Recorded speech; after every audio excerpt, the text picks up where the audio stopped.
Halo, kembali lagi di Autonet Max dengan Audi, dan di tengah gempuran mobil Tiongkok yang makin menggila di pasar Indonesia ini, Jepang atau pabrikan Jepang itu biasanya agak bertahan. Tapi kali ini mereka menyerang kembali karena di samping gua ini adalah Toyota Veloz Hybrid. Ini adalah mobil Jepang 7-seater hybrid paling terjangkau alias paling termurah di kelasnya. Nggak percaya? Kita lihat detailnya di video ini.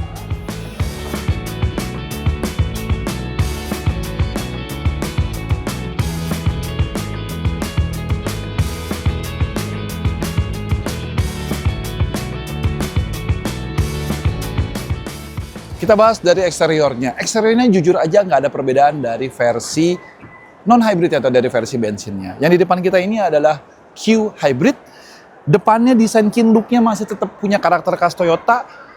Grill T-nya juga masih tetap khas Toyota. Ada aksen-aksen chrome sedikit. Paling kalau kalian benar-benar jeli banget, perbedaan antara varian hybrid dengan non-hybridnya hanya ada di sini. Jadi kalau varian non-hybridnya itu dia bentuknya heksagonal. Kalau varian hybridnya ini dia kayak bolong-bolong, kayak bilah-bilah.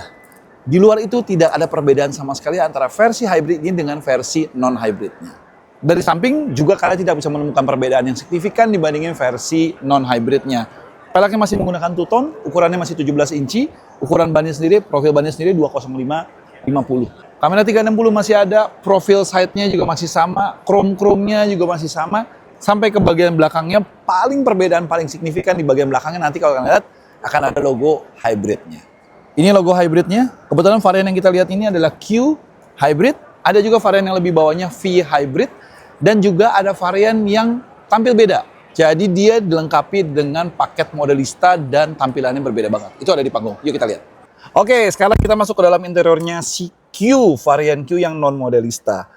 Interiornya sebenarnya masih sama dengan Veloz yang kita kenal ya, Veloz bensin. Cuman paling perbedaan signifikan adalah ini. Joknya atau kursinya sekarang dia berwarna hitam semua. Bahannya juga udah bagus. Dia kayak kombinasi kayak bludru gitu sama kulit di bagian sininya. Jadi two tone gitu loh jadinya. Bukan two tone, two material gitu.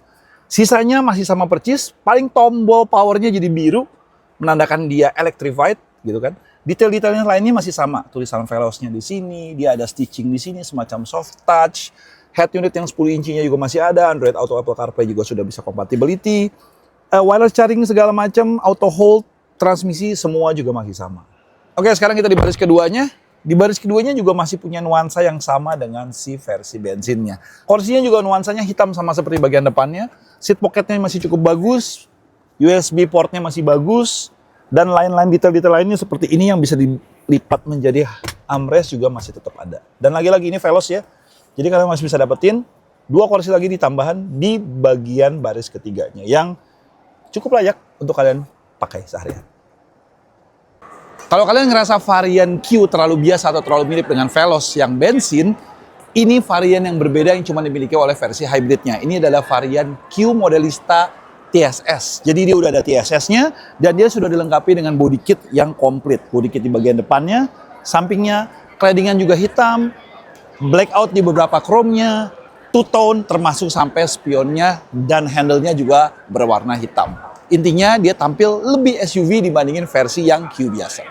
Tambahan sedikit untuk versi Modelista TSS Q paling canggih ini, lampunya juga sudah di smoke hitam. Jadi benar-benar nuansa hitamnya konsisten di keseluruhan bodi mobilnya.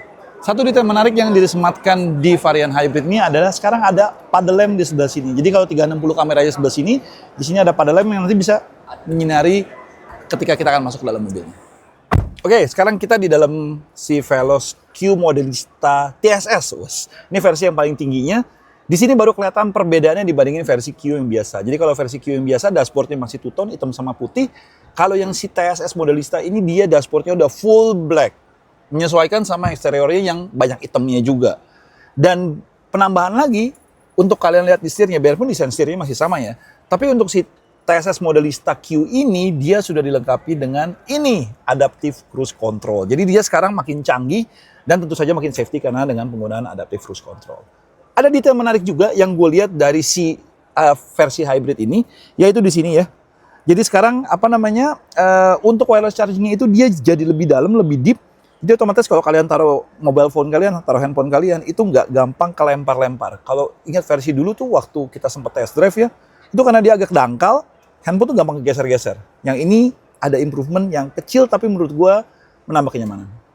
Karena ini menggunakan sistem hybrid atau mesin dan kombinasi mesin dan motor listrik yang sama dengan si Yaris Cross, nanti kita akan bahas dikit ya. Baterainya dia juga taruh di sini, di depan kursi penumpang depan. Kapasitasnya juga sama, 0,76 kWh. Untuk head unitnya biarpun ukurannya masih sama-sama 10 inci, tapi dia sudah mengadopsi sistem yang lebih baru, yang lebih fresh. Jadi dia tetap masih punya beberapa detail-detail kayak buat prepaid card, buat baca, surround monitornya, Android Auto, Apple CarPlay juga sudah terintegrasi dengan baik. Smoothness-nya juga masih lumayan oke. Setting juga kalian bisa.